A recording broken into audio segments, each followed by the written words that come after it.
خدا باپ اور بیٹے اور روح القدس کے نام سے آمین۔ خداوند یسوع مسیح کے پاک بدن اور خون کی عید کے مبارک موقع پر ہمارے لیے آج کی تلاوت تثنیہ شرح کی کتاب، اس کا 8 باب 2 سے 3 آیت، پھر 14 سے 16 آیت تک۔ اور تو اس سارے رستے کو یاد رکھ جس میں خداوند نے بیابان میں 40 برس تک تجھے چلایا،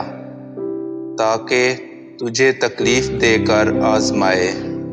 اور تیرے دل کی بات دریافت کرے کہ تو اس کے احکام مانے گا یا نہیں۔ پس اس نے تجھے تکلیف دی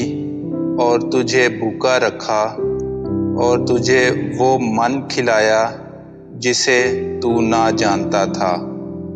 اور نہ تیرے باپ دادا جانتے تھے، تاکہ تجھے سکھائے کہ انسان صرف روٹی ہی سے نہیں جیتا، بلکہ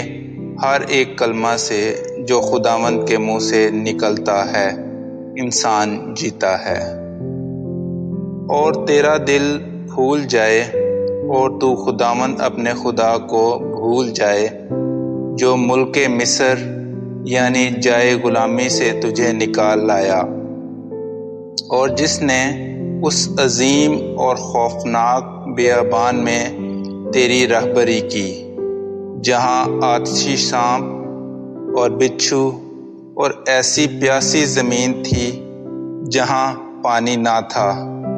وہاں اس نے تیرے لیے سخت چٹان سے پانی نکالا، اور اس نے بیابان میں تجھے من کھلایا جس سے تیرے باپ دادا ناواقف تھے، تاکہ تجھے تکلیف دینے اور تیرا امتحان کرنے کے بعد آخر کار تیرے ساتھ بھلائی کرے۔ کلام پاک کا پڑھا اور سنا جانا ہم سب کے لیے باعث برکت ہو۔